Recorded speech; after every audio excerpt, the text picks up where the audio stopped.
Bryan a victim of outdated rules? A rebellious disruptor? Or just totally clueless? Let's break down what really happened and why the golf world suddenly hates Wesley Bryan. It all started with a seemingly harmless YouTube event, The Duels, Miami, a casual, influencer-style match play game with a flashy name, tons of cameras, and a vibe that felt more like a Netflix reality show than a pro tournament.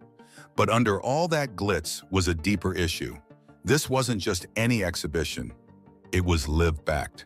And that's where the trouble began. Wesley Bryan, a fan-favorite golfer turned content creator, showed up as one of the featured players in the match. Alongside other influencers and a few known live-affiliated names, Bryan teed it up under the South Florida sun with no idea that one swing would start a firestorm. On the surface, this looked like a fun side gig, just another content piece in the evolving golf entertainment space. But behind closed doors, the PGA Tour was watching closely, and they weren't amused. According to Reuters, the PGA Tour acted swiftly.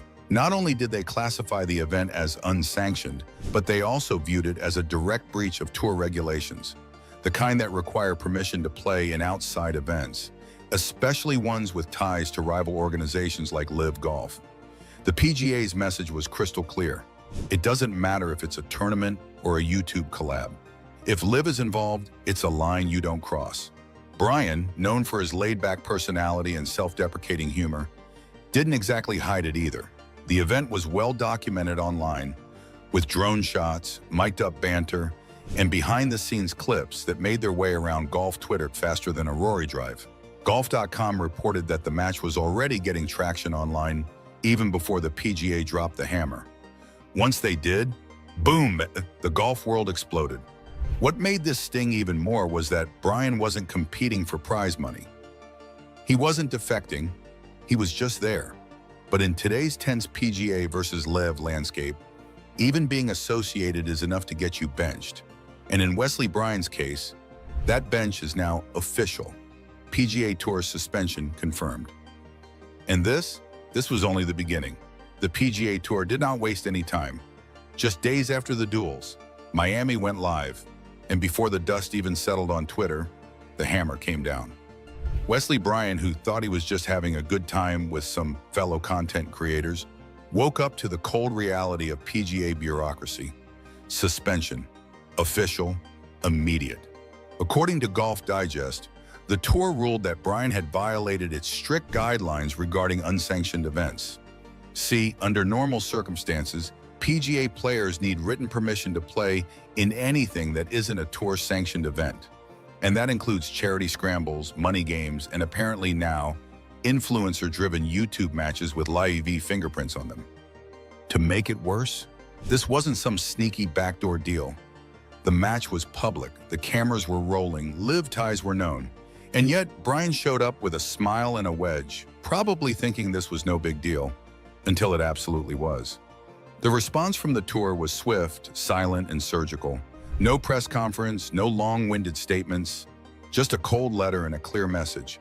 Play in a LIV-affiliated event, even if it's on YouTube, and you're out. And just like that, Wesley Bryan's PGA playing privileges were pulled. Bryan himself, he took to X, formerly Twitter, with a message that perfectly captured his blend of sarcasm and disbelief. I've officially been suspended from the PGA Tour. Didn't plan on playing any PGA Tour events the rest of the year anyway. Might as well give y'all something to talk about today. NBC Sports confirmed the suspension, and by then the headlines were writing themselves. It wasn't just PGA suspends player, it was PGA suspends player for YouTube match, which, let's be honest, sounds more like an Onion headline than real life. But real it is.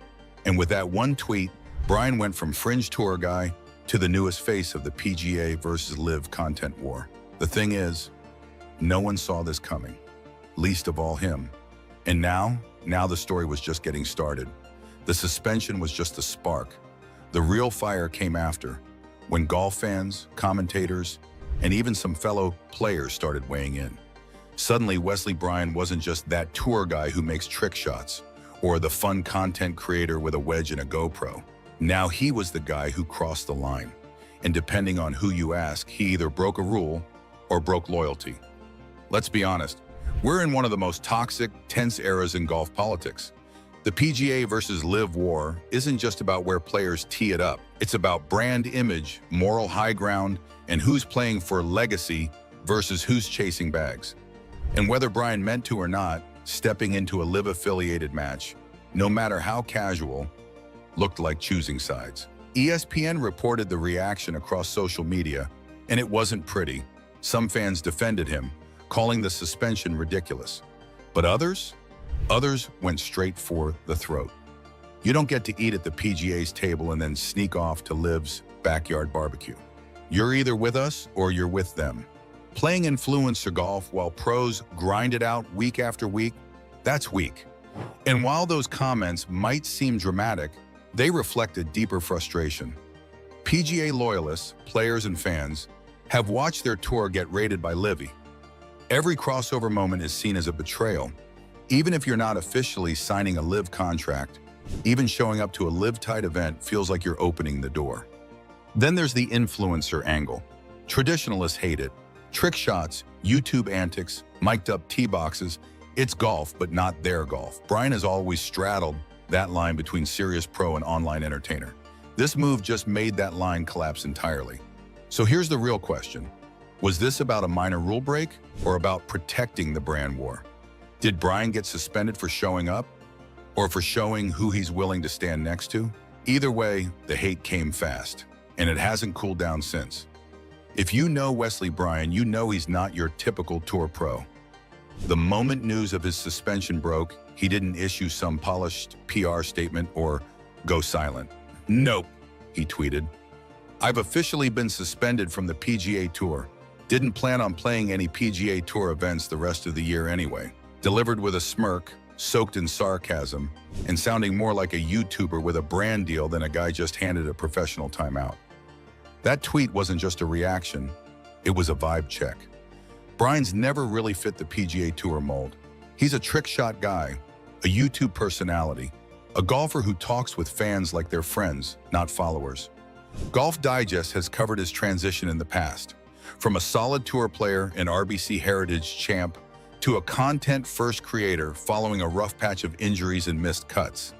His game may have slowed, but his camera roll definitely didn't. And maybe that's why people can't decide how to feel about him. Is he disrespecting the game by cozying up to LIV-adjacent content creators? Or is he simply doing what every other athlete in 2025 is trying to do? Build a brand that lives outside the leaderboard? ESPN once called him the most approachable guy on the range. Accusations designed to destroy his image completely. The first was a bombshell that Jack Nicklaus, a lifelong icon of the PGA Tour, had considered a $750 million offer to become the public face of the Saudi-funded LIV Golf League. According to Nicklaus's legal team, this claim was deliberately leaked to the media to portray him as a sellout, a man willing to trade his lifelong loyalty to the PGA Tour for Saudi money. The second accusation cut even deeper. Rumors began to spread that the 85-year-old legend was suffering from dementia and could no longer manage his own affairs. As Nicklaus's attorney Eugene Stearns told the court, what they were saying was, "You need to take the keys away from him." It was a calculated attempt to break him both professionally and personally, to strip away his voice and authority at the very moment he needed them most. But in the courtroom, the truth was finally unearthed. Through testimony and documents, Nicklaus's team dismantled the false narrative that Nicklaus companies had built. Yes, a meeting had taken place in 2021 with representatives from Golf Saudi, the organization behind LIV Golf.